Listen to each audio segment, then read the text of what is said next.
some movement is made here. So I just wanted to kind of maybe acknowledge that. We do have to move, though, from Russia and Ukraine, Hal, to India. And I want to read this from the Associated Press here. And might I remind everyone that the second family, Vice President JD Vance, his wife, the Second Lady, Usha Vance, they are in India right now. We also have some of that kind of file footage from his trip. Let's take this here. Take a look at this. So as Vance and his wife, Usha Vance, and some of their children are in India, well, gunmen shot dead at least 26 tourists at a resort in the Indian-controlled region of Kashmir. And I want to talk about the region itself. Take a look at this.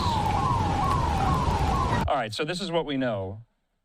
This is, according to authorities, would appear to be a major shift in regional conflict in which tourists have largely been spared, Hal. That's how the Associated Press characterizes this.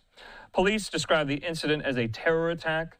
They blame militants fighting against Indian rule. Omar Abdullah, he's the region's top elected official, wrote this: the attack is much larger than anything we've seen directed at civilians in recent years. Two senior police officers said this: at least 4 gunmen, whom they described as militants, fired at dozens of tourists, Hal, from close range. The officers said at least 3 dozen others were injured, many in serious condition. The Associated Press says most of the tourists killed were Indian, and officials collected at least 24 bodies there in a meadow some 3 miles from the disputed region's resort town of Pahalgam, and 2 others died while being taken for medical treatment here. So all in all, gunmen shooting dead, mostly at close range, 26 tourists at this resort in the Indian-controlled region of Kashmir. We also have this from Vice President Vance. He says on social media, Usha and I extend our condolences to the victims of this devastating terror attack in Pahalgam, India. Over the past few days, we have been overcome with the beauty of this country and its people. He says our thoughts and prayers are with them as they mourn this horrific attack there. We also have more in as well from other Trump administration officials, especially there at the State Department, saying the United States strongly condemns the terrorist attack in Kashmir.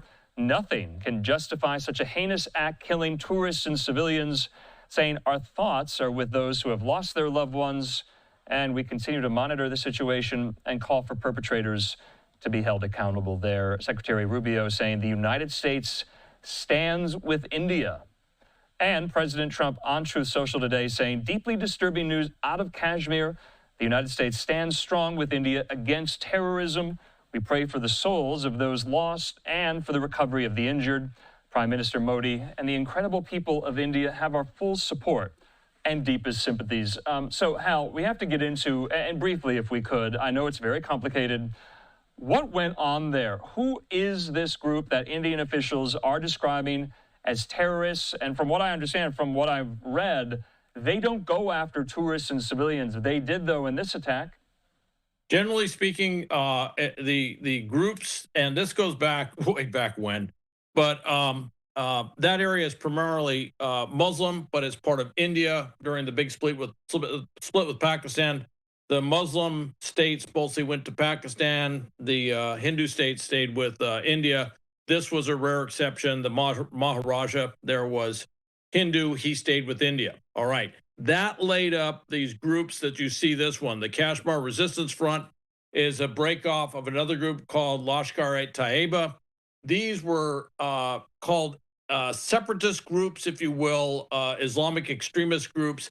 They want Kashmir to become part of Pakistan. They want it to become Muslim-ruled area. Lashkar-e-Taiba, of course, is the group that attacked Mumbai in that horrific attack in 2008.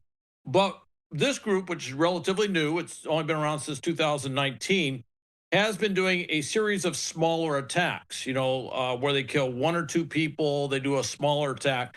Nothing like this before, and this hits at a critical time. This area, there's been a new bridge built that links the tourist area in this area called literally the Little Switzerland, if you will, the Swiss area. It's just absolutely gorgeous area up in the Himalayas in Kashmir. and opening up this, what they hope to be a flood of tourism. And they've had a lot of tourism up there.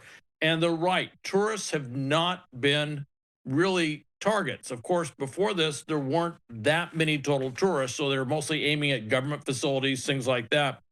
This could cause a serious disruption of this huge revenue source for the Kashmir area.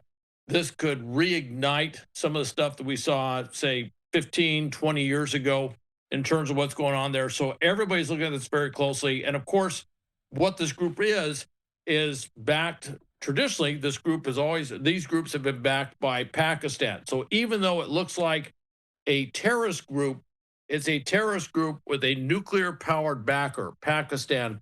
And I have no doubt that there is a lot of discussion that is not being made public that is going between Pakistan and the United States right now, saying what is going on and trying to do something with the Pakistani military and intelligence authorities, because this one is way out from everything we've seen before.